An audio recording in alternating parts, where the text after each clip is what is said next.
para todo mundo que está ligado na tela da TV Gazeta. Sextou aqui com a gente. Quem está comigo aqui no estúdio, essa dupla mais do que especial, Alex Miller. Tamo junto. E um dos solteiros mais cobiçados da nossa redação. Não tô solteiro não, pô. Casou? Tá doida? Se não casou, está solteiro, Alex. Namorar não é casar. Ela adora falar da minha vida amorosa. Noivar, ficar, juntar, não é. Não, então não é. tem que casar. Casar. Marcelo Vazejo. É, meu garoto. Então, namorada do Vazejo. Outro dia perguntaram pra mim, no metrô, que eu ando muito de metrô, de trem, se o Vazejo era meu filho. Ah, parece mesmo. Não, e o pior é que eu fico escutando isso aqui nos corredores. É mesmo, também? Eu chego na maquiagem e falam, o pai já veio, agora é a vez do filho. É verdade. Olha, turma, no programa de hoje a gente vai trazer as declarações do ex-diretor de futebol do Corinthians, o Rubens Gomes, que estão repercutindo bastante na grande mídia aí. Tem ainda reforço no timão e mais detalhes sobre o goleiro Hugo Souza. A gente vai falar também sobre a classificação do São Paulo para a próxima fase da Copa do Brasil e o anúncio de um novo patrocinador. E claro que você vai saber tudo sobre as notícias mais quentes de Palmeiras, de Santos, além dos resultados de hoje em Paris. Olha, a gente começa o programa hoje com o coração bastante apertadinho por causa dessa tragédia que aconteceu com esse avião que caiu em Vinhedo. Então a gente deixa esse programa em homenagem a todos os familiares que estão passando por esse momento tão difícil. Um amigo meu era para estar nesse voo. Jura? É, mas ele acabou ficando, você acredita, em Ribeirão Preto, não pegou esse voo por um motivo. Então, assim, a nossa vida é um sopro, gente. A gente tem que ser grato a cada dia de vida, estar junto, amar, abraçar as pessoas, dizer que a gente ama as pessoas, perdoar, ter o coração livre e leve, né? E seguir aí um dia de cada vez. E força para as famílias. A gente volta depois dessas dicas. Pessoal, eu tenho uma dica valiosa para você que está em casa. Presta atenção, pós-graduação da Faculdade Casper Libero. Estão abertas as inscrições até o próximo dia 16 de agosto. Já estão acabando. 16 de agosto, que dia que é da semana que vem, diretor? Que dia que é, diretor? Dá uma checada no calendário. Sexta-feira. Sexta-feira que vem. Tá? Tem 4 áreas de especialização na pós-graduação da Faculdade Casper Libero: jornalismo em plataformas digitais, marketing e publicidade em mídias digitais. Olha, para você que tem uma empresa, quer aprender como que tem que se comunicar, isso é muito legal. Comunicação organizacional. Olha, isso é também importante, né? Comunicação organizacional é tudo, né? Se uma empresa não se comunica, ela não funciona. E claro, o queridinho xodó, jornalismo esportivo, onde eu sou a teacher, uma das teachers, né, uma das professoras. Casper oferece os melhores professores do mercado, infraestrutura profissional de rádio e TV, a melhor localização de São Paulo. Por quê? Está aqui na Avenida Paulista 900, você está no point e todo o prestígio de uma instituição com mais de 70 anos de tradição. Estamos completando, aliás, hoje 80 anos, né, de Fundação Casper Libero. É só apontar a sua câmera do celular para o QR Code que está aparecendo aqui na tela, no cantinho, para mais informações. Ali, ó, ali em cima, tá? Você vai ter mais informações. Já sabe, né? Pós-graduação, para você se especializar, tá sempre aprendendo em comunicação, é na Casper Libero. E hoje também, chega mais, Luizinho, a gente teve uma celebração muito especial para todo mundo que trabalha aqui na Fundação Casper Libero, porque trabalhar na TV Gazeta é muito especial.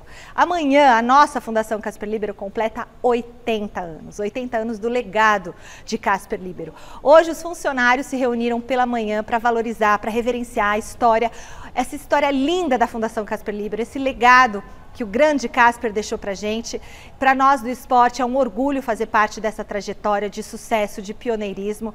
Aproveito para agradecer você aí de casa por nos acompanhar aqui todos os dias. E olha o escadão, tá vendo aquele escadão famoso da Gazeta aqui? Olha lá, todo turma aqui, grande parte, né? Teve gente que não conseguiu estar no escadão porque estava trabalhando, fazendo alguma outra coisa, mas a gente está ali. O nosso diretor, o Fini, tá bem ali, ó. Você tá vendo eu ali, ó, bem naquela mãozinha? Cena linda, né? Mas foi uma cena muito linda. A gente teve um café da manhã maravilhoso, incrível aqui, oferecido pela direção da Fundação Casper Libero. Olha, foi de tocar o coração. Muito, muito lindo e é muito tocante para todos nós trabalhar aqui. Daqui a pouco a gente vai falar sobre a classificação do Tricolor contra o Goiás, mas antes tem a enquete do dia. Qual clube paulista tem mais chance de ser campeão da Copa do Brasil? O Corinthians ou o São Paulo? Para participar da enquete é só entrar lá no site gazetesportiva.com e deixar a sua opinião. Então, né? Tá fácil essa enquete, hein? Então, pelo momento, pela fase, pela trajetória, é o São Paulo, não é? Ah, com certeza. São Paulo. Sem dúvida. São Paulo. Eu acho que quem for votar no Corinthians é porque é corintiano. Com todo respeito, mas para comparar as possibilidades reais de um e de outro numa mesma competição, não dá, né? O São Paulo tem um time muito melhor que o do Corinthians, vive um momento muito melhor, apesar da classificação do Corinthians. Mais equilibrado, né? Então eu acho assim, para comparar a chance de cada um, só entre os dois, acho que essa enquete aí é barbada, hein? Ah, sem dúvida. São Paulo, todo mundo São Paulo? Não, eu também acho que é São Paulo. O trabalho do Zubeldia é mais longevo, também não é um trabalho muito longo, né, de muito tempo, mas é mais longevo que o do Ramon Dias. Só que a gente também sabe que tem todo o lance do sorteio, né? Às vezes o Corinthians pode ser super beneficiado no sorteio, pegar um adversário teoricamente bem mais fácil e muitas vezes, através do sorteio, um time que não é tão dado como favorito assim para uma competição acaba conseguindo levar essa competição. Mas por bola jogada, sem dúvida nenhuma, o São Paulo está na frente. Vê que não tem hoje um adversário tão mais fácil nas quartas da Copa do Brasil, né? Quem que seria muito fácil? Mas aí é mata-mata, né? Sim. O torcedor, por exemplo, comemoraria se um Corinthians ou um São Paulo enfrentasse o Juventude na próxima fase. Mas se você pegar o Juventude, empatou com o São Paulo, empatou com o Atlético Mineiro, tirou ponto de vários grandes clubes no brasileiro. Momento, Juventude. Aí é isso mesmo. Aí depois tá na hora de Olimpíadas aqui no Gazeta Esportiva, indo, né, pro Parque Vila Lobos hoje. A Marina Buffon tá lá, acompanhando um evento com as meninas medalhistas de bronze da ginástica artística em Paris. Boa noite, Má.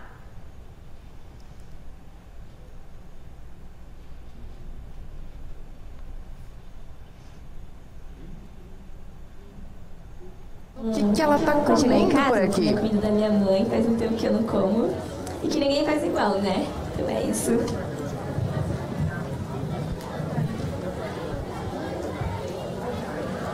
A gente tá aqui, Michele, acompanhando a coletiva de imprensa. Pra você, Flavinha.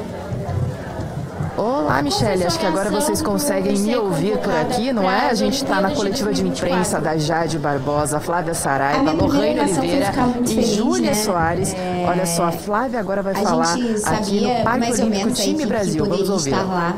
Mas quando a gente tem a confirmação, é uma emoção muito grande. A gente agradece muito a CBG e ao Time Brasil, né, que fizeram um evento pra gente. A gente se sentiu muito lisonjeada de poder participar, muito emocionada, porque quando você fala assim, beleza, você vai pra Olimpíada, mas quando você recebe o uniforme, você entra, tá o público te aplaudindo, você falando, e eles falando, os atletas que vão representar o seu país nos Jogos Olímpicos de 2024, você fala, caraca, eu vou realmente.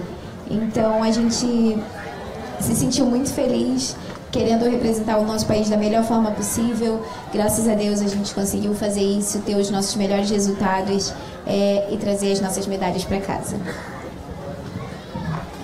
Tá aí então a palavra da Flávia Saraiva. As meninas já falaram por aqui sobre saúde mental, sobre a conquista das medalhas, sobre essa medalha histórica inédita para o Brasil, por equipes, o bronze por equipes lá na Olimpíada de Paris. Eu volto com vocês aí do estúdio. Quanto tá o jogo? Segundo set. Gente, eu tava comentando aqui com a Alex e com o Bazege o quanto é difícil, eu acho o quanto é difícil ter equilíbrio emocional, né, para praticar todas essas modalidades olímpicas. E eu já fiz ginástica artística quando eu era pequena, né? Tinha lá uns 10, 11, 12 anos. Gente, é difícil, gente. Gente, é difícil, é uma demanda. É um dos esportes mais difíceis, né? Que tem, pra mim, o esporte mais difícil das Olimpíadas é a trave da ginástica artística. A trave eu nunca fiz, hein? Deixa eu deixar bem claro aqui. Eu já entrevistei uma trave, mas nunca fiz o exercício de trave. Diferente. O nosso diretor, ele era jogador de vôlei, sabia? Achei que você ia falar que ele era ginasta. Não, ele já é ia do achar vôlei. Estranho, né? Esse programa tem tudo, ó. Tem o Fini, que era do vôlei, o Salazar da natação, né? O chileno é da bocha. Ele era a bola da bote, é isso? Não, ele era bote, ele jogava bocha. Bom, última sexta-feira, antes de ir para os Jogos Olímpicos, dá uma olhadinha no que a gente vai colocar na tela agora. Ai, as medalhistas lindas expondo a medalha que elas ganharam. Olha que graça, gente, que bonito. Isso aí, medalha de bronze. Fizeram história. Uma medalha inédita, né, para o Brasil, a medalha de bronze por equipes aí. E a Rebeca, que depois ficou com o ouro no solo, enfrentando a Simone Biles, ou Biles, que é a Pelé da ginástica. São Paulo garantiu ontem a classificação para as quartas de final da Copa do Brasil e hoje, no começo da tarde, já teve evento de lançamento de um novo patrocinador. Você quer ficar por dentro de tudo que rolou no Tricolor? Então, olho na tela. Fala, Mi! Beijo grande pra você, querida. Abraço pra todo mundo que tá acompanhando aí mais uma edição do glorioso Gazeta Esportiva. Pois é, a sexta-feira foi de apresentação oficial aqui no São Paulo, mas não de um novo atleta, de um novo jogador, e sim de um novo patrocinador, uma empresa aí do mercado de capitalização que vai estampar a própria marca ali na omoplata, nos ombros do uniforme do São Paulo até dezembro de 2026, um contrato girando aí em torno dos 45 milhões de reais, então uma renda, uma verba importante para o São Paulo até dezembro de 2026. No evento oficial aqui de anúncio desse novo patrocinador no Morumbis, tivemos a presença do presidente do São Paulo, Júlio Casares, do CEO dessa empresa de capitalização e, claro, do Eduardo Toni, que é o diretor de marketing do São Paulo Futebol Clube. Nós estamos num trabalho, num processo de reconstrução do São Paulo. Esse é o nosso lema desde que aqui chegamos em 21. Isso não é fácil. Nós chegamos num momento de pandemia, os valores estavam muito abaixo do que o São Paulo, dos valores que o São Paulo realmente tem que receber. E a gente vem ao longo desses 3 anos colocando o São Paulo no patamar que nunca deveria ter saído. Nós estamos nessa busca de sempre valorizar os nossos produtos para que o São Paulo tenha resultado esportivo, que afinal de contas, se nós estamos aqui hoje, Renata, é porque nós temos um time importante, um time 3 vezes campeão do mundo, um time competitivo, e é para isso que nós trabalhamos. Com as receitas que virão desses projetos, e a Viva Sorte é um projeto interessante, que já ostenta a marca na camisa, nós poderemos conseguir reforçando o time, mas falando a verdade com transparência, reorganizando a instituição. Esse é o nosso papel. São Paulo que entrou em campo na noite de ontem para pegar o Goiás, jogo 2 das oitavas de final da Copa do Brasil. O Tricolor empatou lá na Serrinha em 0-0, já havia feito um bom jogo aqui mesmo, nesse Morumbis, no jogo de ida, a partida de número 1, vitória do São Paulo pelo placar de 2-0. Então o Tricolor jogou com o regulamento debaixo do braço e avançou para a próxima fase da competição nacional. O Alan Franco, zagueiro do São Paulo, acabou expulso ali nos minutos finais, depois de uma confusão com o Thiago Galhardo, que também foi expulso, o jogador do Goiás. E o Zubeldia, treinador do São Paulo, também recebeu o cartão vermelho por causa dessa confusão, invadiu o gramado, enfim. Alan Franco e Zubeldia serão desfalques no São Paulo exatamente no jogo 1 das quartas de final da Copa do Brasil, com o adversário ainda a ser definido em sorteio. Tá certo, Michele? Devolvo para vocês, lembrando que no próximo domingo, aqui mesmo, nesse gramado do Morumbis, tem São Paulo e Atlético Goianiense pelo Campeonato Brasileiro às 16 horas. Eu vou trazer toda a cobertura para vocês no Mesa Redonda, tá certo? Beijão, abraço e até a próxima. Falando um pouquinho do São Paulo, pessoal. Novo patrocinador na camisa. É bom esse patrocinador? Você achou legal? Para o São Paulo é importante, né? Né? Como a diretoria disse, o São Paulo é um clube que atravessa ainda uma situação financeira delicada. A diretoria tem se esforçado para colocar as contas em dia, mas o São Paulo não vive um momento como o do Palmeiras, como o do Flamengo. Então todo patrocínio é importante e um patrocínio que vai valorizar ainda mais a camisa do São Paulo, que de uns anos para cá tem aumentado, né, os seus valores de patrocínio e conseguindo embolsar. A empresa se chama Viva Sorte, é uma empresa de capitalização, assinou com o São Paulo, se eu não me engano, até o final de 2026. Legal, olha lá, tá na camisa do outro, deve ser o presidente da empresa ali, né? Viva Sorte, muito bom. É isso aí, a gente tem que falar o nome do patrocinador, né? Afinal de contas, quem patrocina futebol tá proporcionando que o esporte continue ativo, né, Alex? Claro, sempre importante, né?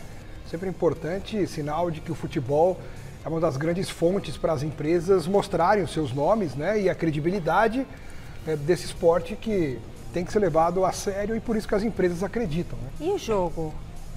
O jogo é o seguinte, o Bacégio vai falar também do jogo, mas eu acho que o São Paulo jogou para o gasto, jogou só para administrar a classificação, porque se pegasse um adversário com um pouco mais de qualidade, e o São Paulo jogando o que jogou ontem, poderia ter colocado em risco a classificação. O São Paulo não jogou absolutamente nada, e o Goiás, nos 2 tempos, criou várias chances de gol, e só não fez um, pelo menos, que é muito ruim, não é à toa que está na Série B e não vai voltar. Então, mas o São Paulo Não é que colocou em risco, porque acho que ele foi medindo ali a situação, mas olha, poderia ter feito uma classificação com um pouco mais de segurança, viu, Bassédio? Eu acho que o São Paulo foi um pouco preguiçoso ontem. Exatamente, essa é a palavra. Rendeu abaixo das expectativas, óbvio, eu concordo com o Alex, mas também não precisava fazer muito. O São Paulo tem um elenco, um time muito mais qualificado. O Goiás teve algumas chances, mas também não foram chances super claras. Aliás, quem viu o jogo, viu um jogo bem sonolento. Olha, tinha muita coisa mais interessante para se fazer ontem do que assistir. Assim, Bassédio, por exemplo, as chances não foram tão claras, mas, por exemplo, você pega assim, esses lances. O Goiás aí, incomodou mais. São finalizações que, se tivessem sido feitas com qualidade, poderia ter sido uma chance clara, poderia ter saído gol. Mas os caras chutam mal, chutam torto, na hora que tem que finalizar. Parece, né? Às vezes o time da Gazeta. Opa, o time da Gazeta joga parece bem. que são atletas de outro esporte jogando futebol. Não dá pra entender isso. Agora, o São Paulo também vem de uma sequência utilizando força máxima, jogo após jogo, e agora o Zubeldia vai ter que parar. Vai ter que parar porque próxima semana é Libertadores, o buraco é mais embaixo. E o adversário desse final de semana é o Atlético Goianiense, que permite ao São Paulo, jogando no Morumbi, colocar o time reserva e descansar esses atletas que não renderam bem contra o Goiás, tão desgastados, alguns até correndo risco de se lesionar. Então esse final de semana vai ser importante para o elenco descansar, e o Zubeldia dá oportunidade a outros atletas que precisam também mostrar o seu valor, mostrar o seu futebol, até para vislumbrar outras oportunidades em jogos maiores. Tá, então, aí essa confusão aí, ó, o que vocês acharam disso aí? É uma palhaçada isso. Parece criança, né? Parece uma palhaçada isso. Dois marmanjos brigando, brincadeira. Tudo tonto aí. Tudo nervosinho. E a torcida inflamando, porque você vê a quantidade de copo que está sendo arremessado na direção dos jogadores ali. Quem tá errado?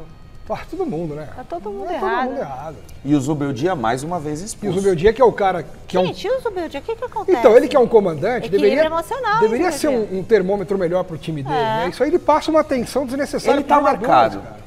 Errou em muitas vezes. Por que ele foi expulso? Porque ele invadiu o campo para tentar separar a briga e foi advertido porque ele já está marcado pela arbitragem como um treinador que vira e mexe, sai da área técnica. Então ele não respeita a delimitação ali do banco de reservas e no início... Coisa boba, né? No início não passava batido, mas agora ele já está marcado. Já. Aí todo mundo fica de olho. Já é famoso. Exato. Já paga pela fama. Como é o Abel. Como o Abel pagou pela fama também nessa última aí também. Ó, o Thiago Salazar está na nossa redação de esportes com um assunto que está repercutindo muito no Corinthians hoje. Boa noite, Salazar. Explica pra gente o que está acontecendo por aí.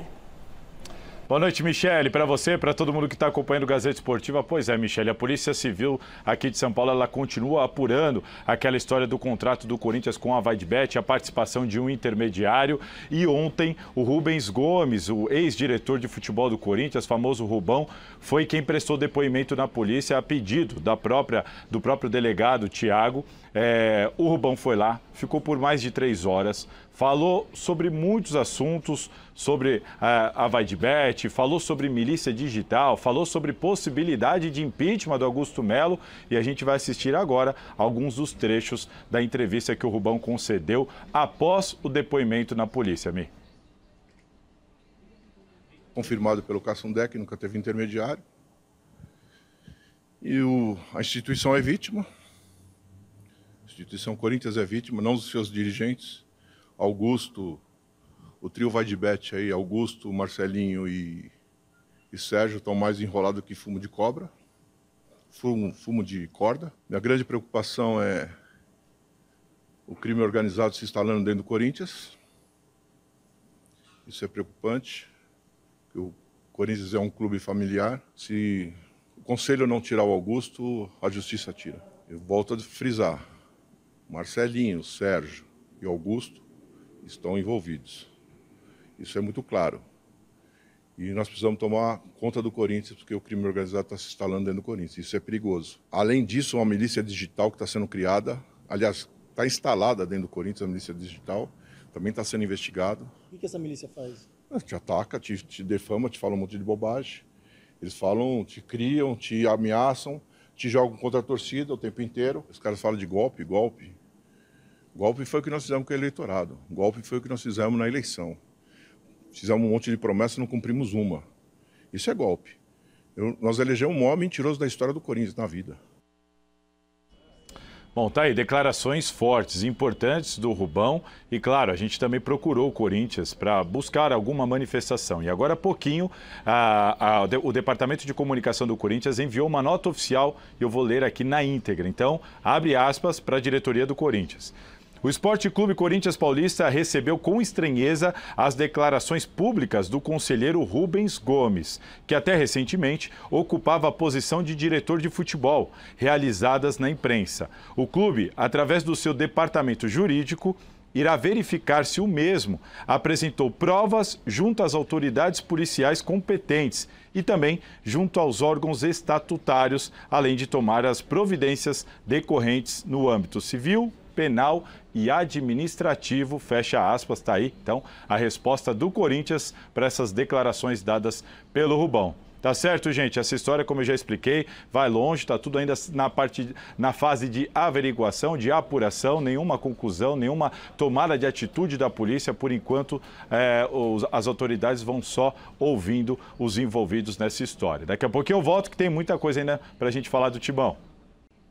Salazar, daqui a pouquinho você traz mais informações pra gente. Pois é, agora tem que esperar a polícia fazer todas as investigações sobre esses temas, A gente só lamenta, né, Michele, que essas coisas aconteçam num clube como o Corinthians, né? Ainda mais com tanta dificuldade dentro de campo, dificuldades técnicas, com risco de rebaixamento. Aí você ainda vira caso de polícia, quer dizer, o torcedor acaba sofrendo com tudo isso, né? E de um jeito ou de outro acaba refletindo no ambiente do clube, na atmosfera. Então não é legal, independentemente do que cada um fala, e cada um tem que ser responsabilizado pelo que fala, que mostrem as provas, que a justiça defina quem tem razão, mas daqui, desse lado, a gente não tem nada a ver com essa decisão. Eu só espero que o Corinthians possa se livrar desse mal e possa dar a volta por cima nesse mundo do futebol que é cíclico, né? Horas o time vai bem, horas o time vai mal, e agora todo mundo vê que o clube está numa situação muito difícil. Sem dúvida nenhuma, as acusações feitas são gravíssimas, a justiça e a polícia são os órgãos responsáveis para apurar tudo direitinho e punir quem deva ser punido e absolver quem deva ser absolvido. Mas a gente lamenta porque um clube do tamanho do Corinthians tem que estar no noticiário não por assuntos criminosos, mas sim pela parte esportiva, por um bom futebol jogado, por títulos conquistados, pela influência que um clube desse tamanho tem na nossa sociedade, e a gente torce para que o Corinthians volte a ser manchete de temas positivos e não de temas de porta de delegacia, né? Salazar continua na tela, né? Porque tem reforço no Timão. Oh, notícia boa! Thales Magno finalmente foi anunciado pelo clube, Salazar. Exatamente, Michele. Thales Magno, agora sim oficializado, é atacante do Corinthians, já apareceu no bid, está liberado para entrar em campo. Então amanhã, se o Ramon quiser, ele já pode estrear pelo Corinthians, vai usar a camisa 19. Só que tem uma questão física aí, né? O Thales Magno, ele teve uma lesão grave de joelho e voltou, o último jogo dele foi em julho, né? Ele ficou de fevereiro a maio sem jogar bola, só tratando esse problema no joelho. A última partida que ele fez foi em julho, de lá para cá então, nenhuma partida. Vamos ver se ele tem condição já de estrear. Ali, no papel, ele está regularizado. Se o Ramon quiser, pode estrear o Thales Magno já amanhã, nesse sábado, na Neoquímica Arena, contra o Red Bull Bragantino pelo Brasileirão, partida das 9h30 da noite. Isso não quer dizer que o Corinthians não está no mercado. O equatoriano Gonzalo Plata, do Al Saad, e o Alex Arce, da LDU, continuam em negociações com o Corinthians. A informação que a gente tem é que o Corinthians continua conversando com os staffs e com os clubes desses dois jogadores, mesmo depois de ter anunciado o Thales Magno, 22 anos, reforço aí, emprestado para o Timão do New York City até julho de 2025. Michele. Salazar, a gente é medalha de ouro! Medalha de ouro pro Brasil! É o vôlei feminino! Atenção, vou sacar, vai, você pega, Bazejo, peraí, eu vou vir aqui. Vai, Bazejo, eu vou sacar. Vai, Alex. Manchete. Levanta. Duda e Ana Patrícia, maravilhosas do vôlei de praia feminino, Brasil é ouro! E aqui no Gazeta Esportiva você vê a gente mostrando como foi esse último ponto, tá? A gente acompanha aqui. Mas vocês ficam com a gente, que aqui é muito mais legal que o adversário. Quer dizer, o vôlei de praia é muito legal, mas agora acabou. Agora você fica aqui. Acabou o jogo, agora é aqui. Bom, Thales Magno chega a salvação da lavoura titular, é isso? Não, lógico que não. Bom, titular sim, mas salvação da lavoura acho que é distante, né? Não é um jogador naquele nível que vai mudar a prateleira do Corinthians e que vai fazer com que o Corinthians se torne uma superpotência. Não, mas é um jogador que, na minha opinião, se jogar aquilo que a gente já viu, vai ser bastante útil. Sim. Até pela carência que o Corinthians tem de qualidade. Ele é um jogador que já demonstrou qualidade, é jovem e é um jogador de lado, de velocidade, sabe fazer gols também, é alto. Então acho que vai ajudar bastante. Talvez seja uma peça aí importante na luta contra o rebaixamento, né? Não, eu também acho que é um jogador para compor elenco a princípio, a não ser que ele mostre um futebol muito acima da média logo nesse seu início no Corinthians. Jogador que surgiu de forma bastante interessante no Vasco, um atleta bastante talentoso, um atacante habilidoso. Ele já ganhou o troféu Mesa Redonda. Então, mas não conseguiu confirmar, né, toda a projeção que se fazia sobre o futebol dele. E acabou indo até se transferindo para os Estados Unidos, jogou no New York City, do Grupo City. E agora volta ao Brasil mais maduro, com mais rodagem, tendo uma experiência fora do país. Eu acho que tudo isso também pode agregar para o futebol dele dentro de campo, tudo aquilo que ele viveu fora das quatro linhas. Então, acho que é um bom reforço, um reforço interessante para o Corinthians, mas, a princípio, eu não vejo o Thales Magno como um reforço que chega para jogar e ser titular rapidamente. E o Alex Arce é uma boa também para o Corinthians? E é mais, assim... É Alex ou é Arce? Porque para mim não combina Alex Arce. Fala Arce que... Não, o Arce é o do Palmeiras para mim, aquele. Não, o Alex sou eu. Então assim, e o Alex é o do Palmeiras também. Então, pronto. Alex é do Palmeiras, o Arce é do Palmeiras. Tudo é do Palmeiras. Bom, Alex Arce no Corinthians. E aí? Então, não está confirmado ainda, né? Mas não, mas é um bom interesse. esse nome, é LDU? Cara, é um jogador do Equador que está fazendo gols neste ano, mas não é também aquela sumidade, né? Se fosse, por exemplo, para escolher, você prefere o Thales Magno ou o Alex Arce? Eu preferia o Thales Magno. Mil vezes. Então, mas o Corinthians está numa situação que quem vier...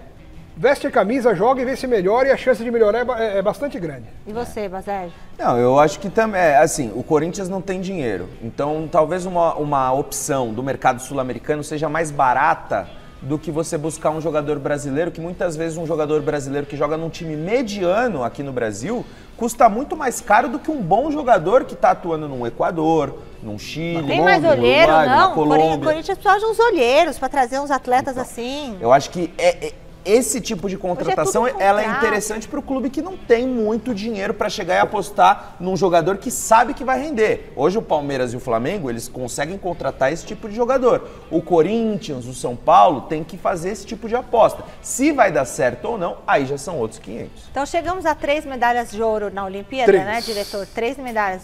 Olha, gente, tudo com mulher, hein? Tudo com mulher, a Rebeca Bia, Andrade, a Rebeca Bia, e as meninas, a Duda. E amanhã pode ser mais um ouro no futebol feminino, né? Exato. Gente, é nenhum homem de ouro nessa Nenhum homem de ouro. São as nossas queridas mulheres. É isso aí. Olha, o Santos entra em campo hoje às 8 da noite para enfrentar o Paysandu no Mangueirão, em Belém. A gente vai mostrar para você como que o Peixe chegou até a abertura do retorno como líder da Série B.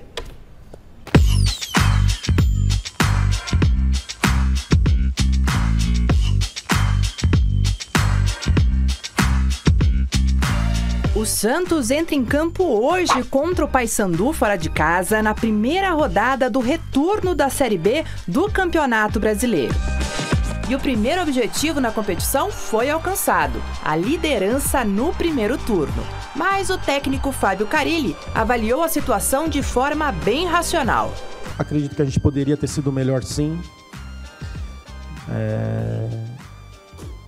Naquele período que eu fiquei sem jogadores ali, fez falta, né? Machucou Gil, que não foi para Amazonas, depois João Schmidt, Guilherme, Furk, Pedrinho, enfim. Jogadores que fizeram falta, assim, dentro do nosso planejamento, dentro do que a gente pensa. Mas atingimos uma pontuação que, se no mínimo a gente repetir no segundo turno, nos dá o acesso. Em 19 jogos, foram 34 pontos conquistados, de 10 vitórias, 4 empates e 5 derrotas, um aproveitamento de 59,6%. O time detém o melhor ataque da competição. São 30 gols marcados e o Guilherme é o artilheiro do clube até agora, com 5 deles. Feliz por mais um gol, grato a Deus por esse momento, né? Acho que desde a minha chegada as coisas têm acontecido, então fico muito feliz. Eu tenho o apoio também de todos os atletas, comissão, torcedor, enfim. Na defesa, Gabriel Brazão é o grande destaque, mas o zagueiro Gil também é um dos pilares e líderes do elenco. Com isso, o Santos tem a segunda defesa menos vazada, com 14 gols sofridos. 8 dessas bolas na rede aconteceram na pior sequência do time na Série B, justamente o que o Carille comentou agora há pouquinho. Foram 4 derrotas seguidas, contra América Mineiro, Botafogo de... Não tenho dúvida de que o Santos vai voltar para a Série A. O duelo entre Palmeiras e Flamengo recolocou o nome do Gabigol entre os assuntos de destaque dessa semana. De novo, isso vai ser a nova novela agora? Depois da eliminação para o rubro-negro, a presidente alviverde Leila Pereira falou sobre o atacante, olha só. Sobre o Gabigol, nós não temos nenhum pré-contrato. Quem disse isso, que o Palmeiras tem pré-contrato com o Gabigol, é mentira. Não temos documento nenhum, sabe?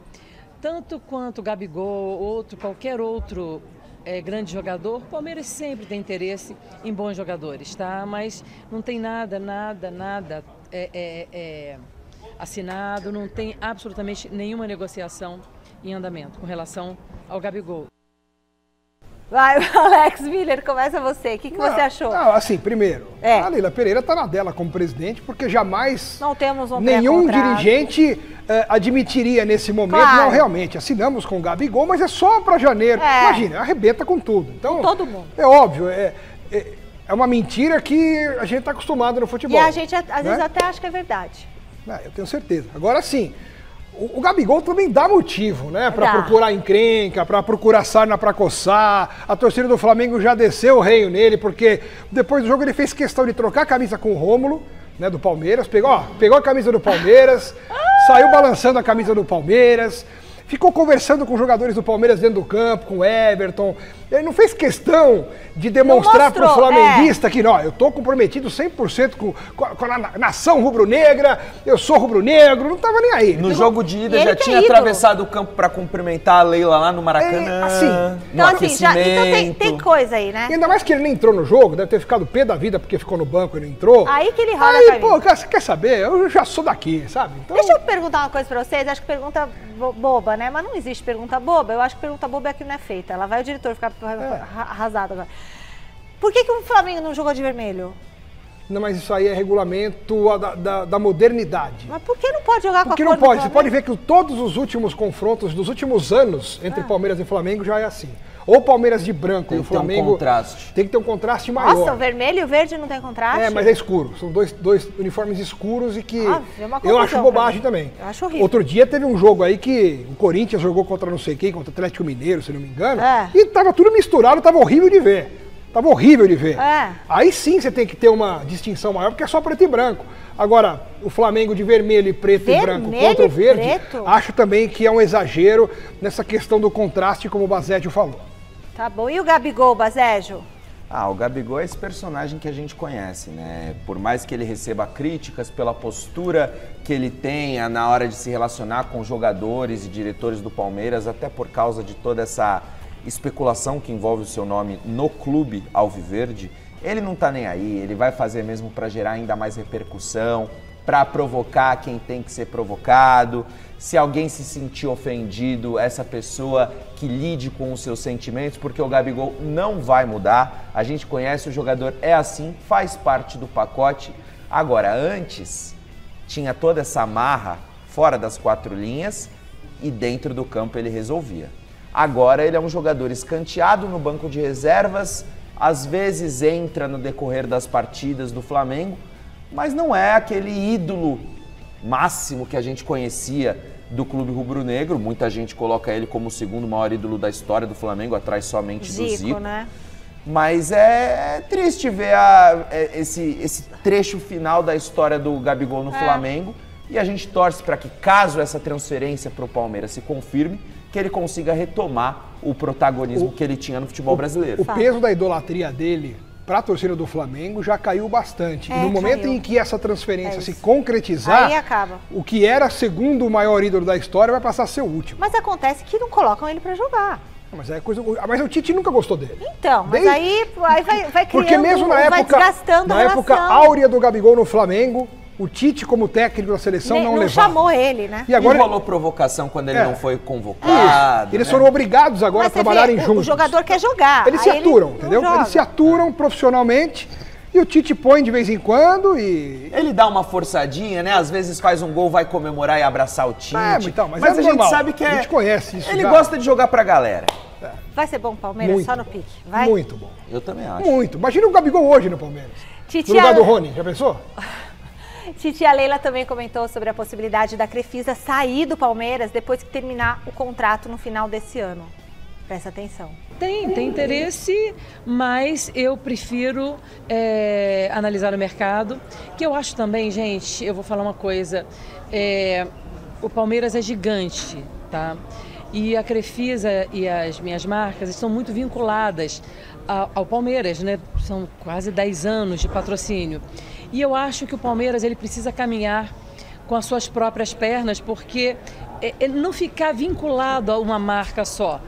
Eu quero mostrar que o Palmeiras ele é gigante, o Palmeiras é eterno, sabe? Então eu acho que seria saudável, entendeu? Nós procurarmos uma marca com credibilidade no mercado, mas a Crefisa, claro, eu vou fazer a proposta também, não é? Mas eu acho saudável procurarmos outros parceiros. É interessante, eu vou fazer a proposta.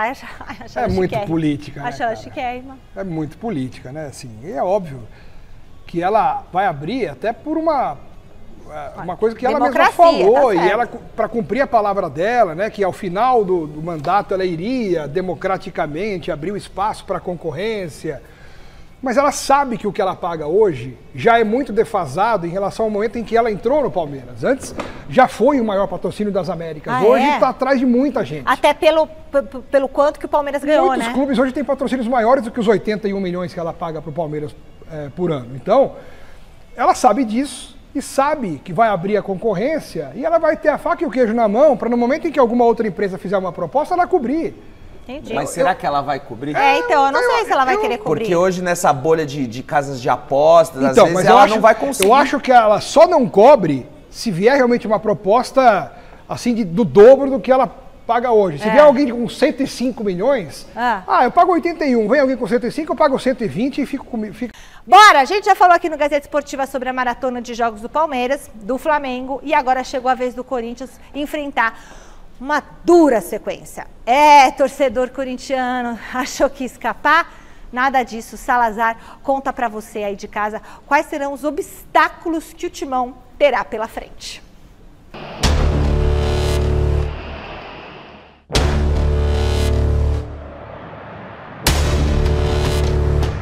Sinal de alerta ligado para o Corinthians. E é fácil entender o motivo, né? A campanha da equipe no Brasileirão é pior até mesmo que a campanha que o próprio Timão fez em 2007, quando acabou caindo para a Série B. Naquela ocasião, depois de 21 rodadas, o Corinthians estava fora do Z4 e com 7 pontos a mais em comparação com o que tem hoje. Para sair desse buraco, o alvinegro tem uma dura sequência pela frente no Brasileirão. Os próximos 5 confrontos são contra Red Bull Bragantino, Fluminense, Fortaleza, Flamengo e Botafogo. Serão 2 partidas em casa e 3 como visitante. Dos 5 compromissos, 3 equipes estão dentro do G4 nesse momento. E com o Flu, vai ser aquele famoso confronto direto. Hoje o Tricolor tem o mesmo número de pontos que o Corinthians, mas com um jogo a menos. A situação não é nada simples. No primeiro turno, nessa mesma sequência aí, o Timão só venceu o Flu, empatou com o Fortaleza e perdeu para Flamengo, Botafogo e Bragantino. Bom, que vai ser difícil, tá claro, todo mundo já sabe. Agora é hora da gente saber quem é que bota fé na reação do Coringão. Desses 15 pontos em disputa nessas próximas 5 rodadas, Quantos pontos o Timão deve fazer, hein? Essa bucha aí, ó, eu deixo pra vocês. Fui!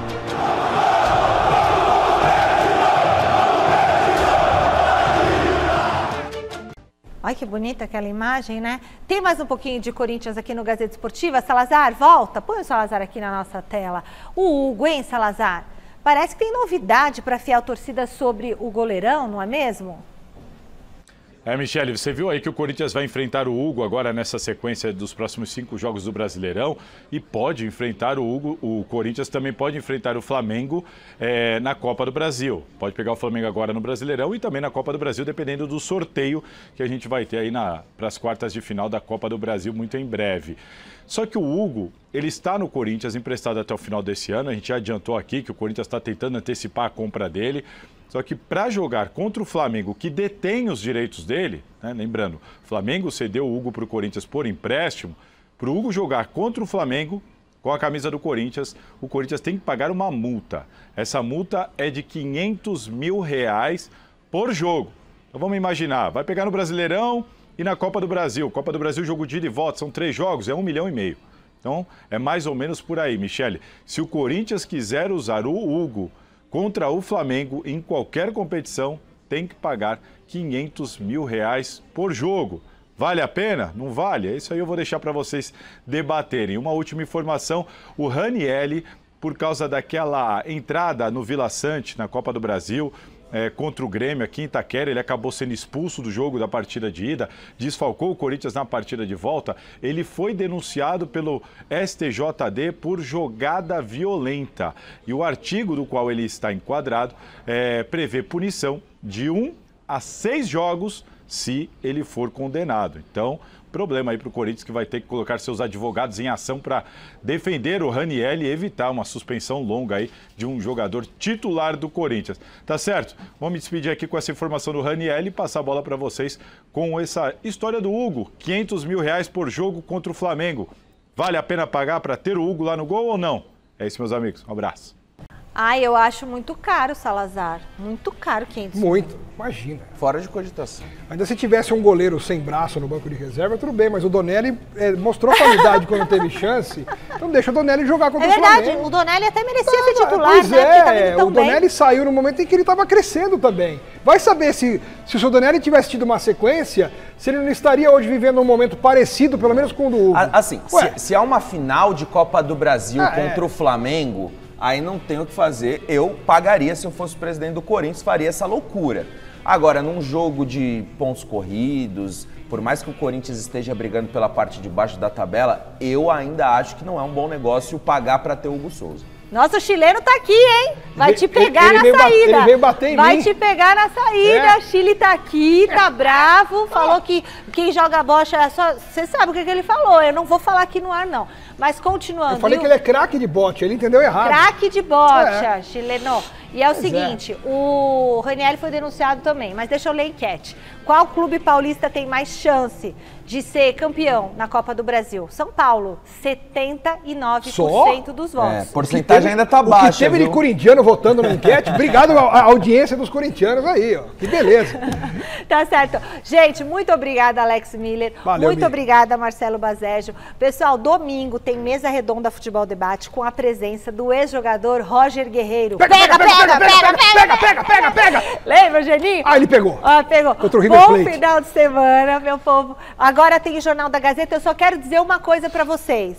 Nosso Instagram, @Gazeta Esportiva. Siga lá o nosso Instagram, que esse a gente pode sempre falar, né, Fine? E também se inscreva sempre no nosso canal do YouTube, youtube.com/Gazeta Esportiva. Curta lá a nossa página, ative o sininho para estar sempre recebendo as nossas mensagens. Beijo, ótimo final de semana.